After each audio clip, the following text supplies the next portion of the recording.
What is the best backcountry fishing setup? In this video, we're going to get into spinning rods and reels.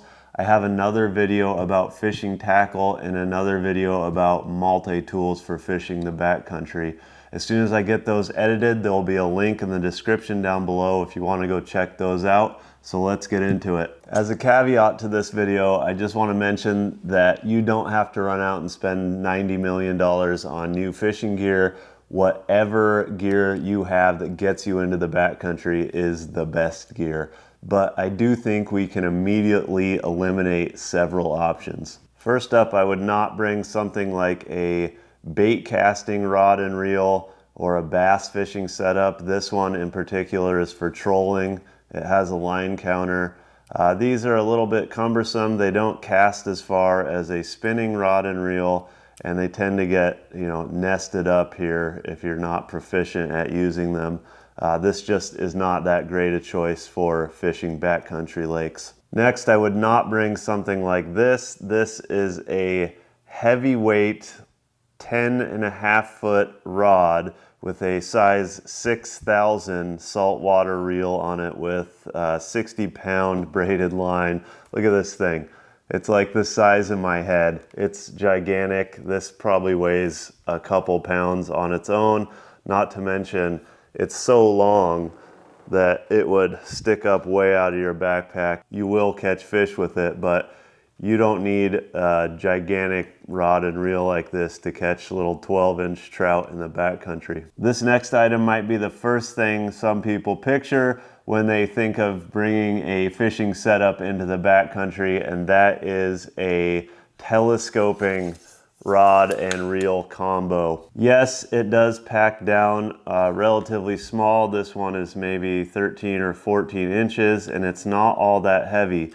The issue with these telescoping rods and reels is that they have a lot of moving parts and they are extremely prone to breaking. So I have personally been on 3 backcountry trips where somebody has brought a telescoping rod and reel and it has broke.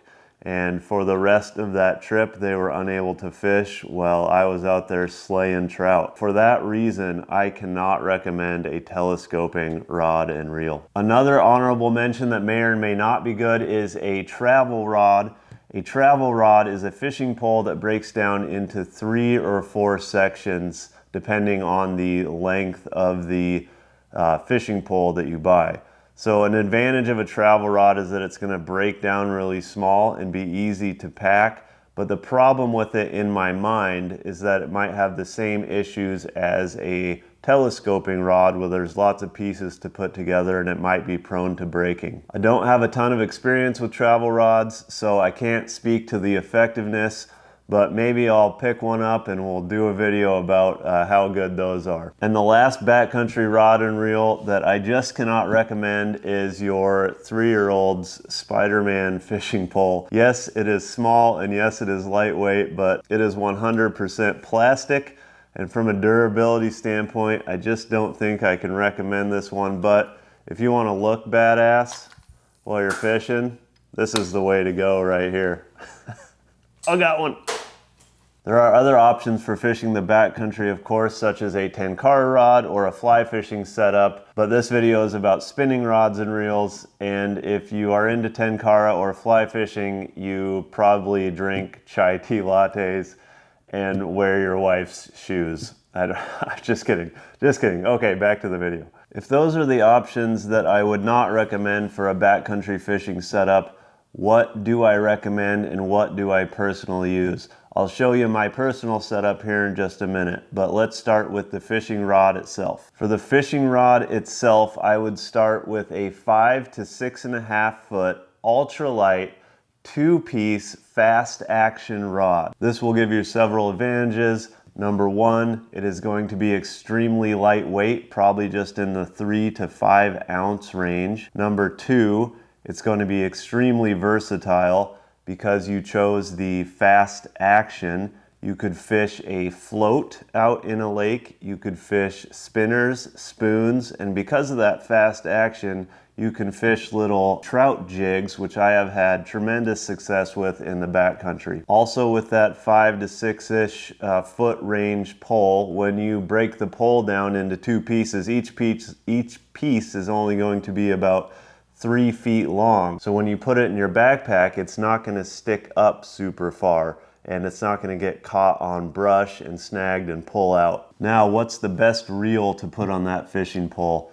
I would choose a size 1,000 to 2,000 reel. Once you start getting up over that size 2,000, it's just unnecessarily large and heavy for these backcountry trout. And once you get below that 1,000 into the size 500 reels, they're just too small to be comfortable. I don't have like gigantic hands, but those size 500 reels, they're just so little. They're just not that comfortable for me to use. Also, the size 500 reel doesn't hold that much fishing line, and so if you're constantly getting snagged on brush or trees and having to cut your line, you're gonna run out of line in the backcountry fairly quick. Some of the advantages of using the size 1,000 to 2,000 reel is that it's gonna be lightweight. Obviously, when you're backpacking into the backcountry, weight is gonna be a concern, and some of the reels that I'm going to show you in just a minute weigh as little as about 5 ounces. Another advantage of the size 1,000-ish reel is that it's more versatile.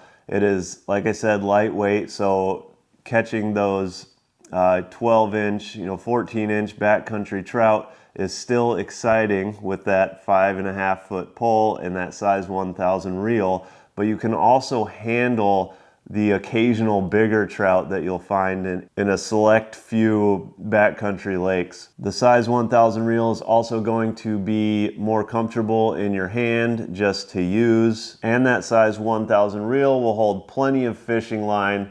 Even with the occasional snag and having to cut my line, I honestly don't have to change the fishing line off my reel but every few years. Speaking of fishing lines, I have here several options you could use. Number one would be something like this 4-pound fluorocarbon.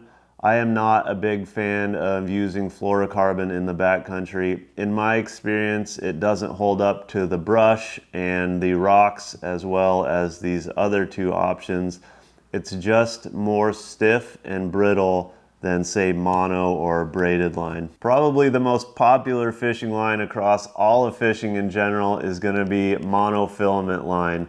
So an option for the backcountry would be something like this Trilene 6-pound moss green monofilament line. Monofilament or mono has several advantages. One advantage is the price. This is going to be the least expensive of the 3 types of line I'm showing you. Mono also has more give and flexibility than something like fluoro or braided line, and it stands up very well to smashing through the brush and getting hung up on rocks and stuff out in the backcountry.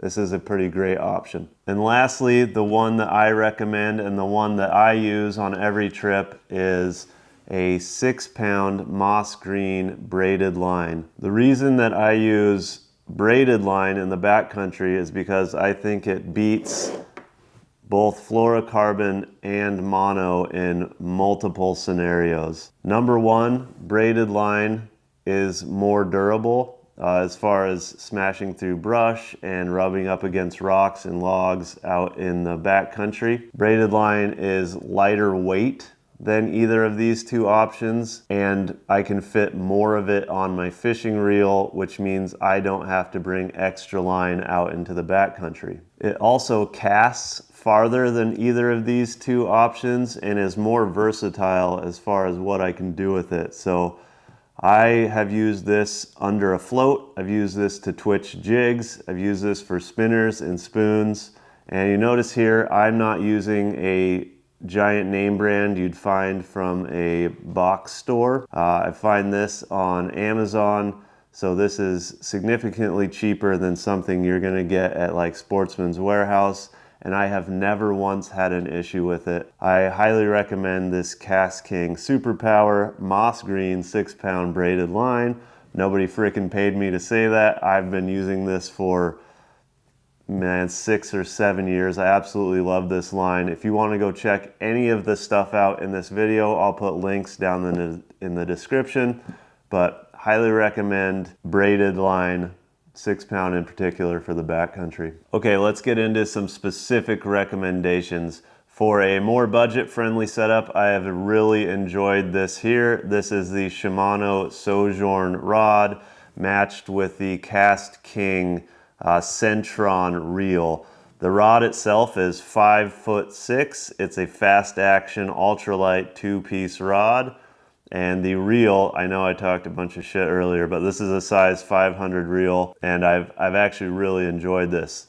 So you could get into this whole setup depending on sales and stuff, but for around $50 or $60, the reel itself you can find for 20 to 25 bucks, and the rod $25 to $30. It's a great backcountry option and weighs just 11 ounces. For a more mid-budget option, I have here my favorite backcountry fishing rod of all time, paired with my favorite spinning rod for any type of fishing. The rod itself is a Fenwick HMX 5'6" ultralight fast action 2-piece rod with a cork handle, and the reel is a size 1000 Daiwa Fuego reel. These Daiwa Fuego reels, for the price, are absolutely amazing, and of course it's paired with 6-pound moss green braided line. This is an absolutely great setup. It weighs just under 9 ounces, and you can get into this for right around the $200 mark. And a not at all budget friendly option here, which is the setup that I take into the backcountry 99% of the time, is that same Fenwick HMX rod, because I have like 4 of them. I love them so much, paired with a Shimano Vanford size 1000 reel, and of course 6-pound moss green braided line. This setup weighs in at just over 8 ounces, but it will run you in the $400 range. The reason that I use the Shimano Vanford paired with the Fenwick HMX and not the Daiwa Fuego reel paired with the HMX rod is because I paid $250 for the Shimano Vanford, and I feel obligated to use it because I paid so much for it. However, that Daiwa Fuego is just about the same weight as this Shimano Vanford and works just as well, and it is $150 less. So my favorite reel of all time is the Daiwa Fuego that I just showed you. So if I had to recommend one setup for the backcountry, it would be this Fenwick HMX 5'6" with the size 1000 Daiwa Fuego. This is an absolutely killer setup for the backcountry. It is super nice to use. It's super fun to use. It's lightweight. I absolutely love this setup and highly, highly recommend it. Whether you've been fishing the backcountry for 1,000 years or you're just trying to get into it, I hope you found some information in this video useful. Like I said, there will be links in the description if you want to go check out any of this equipment, and go check out those other videos if you want to learn some more about backcountry fishing tackle and my favorite backcountry fishing multi-tool. Thanks for watching, everybody. We'll catch you on the next one.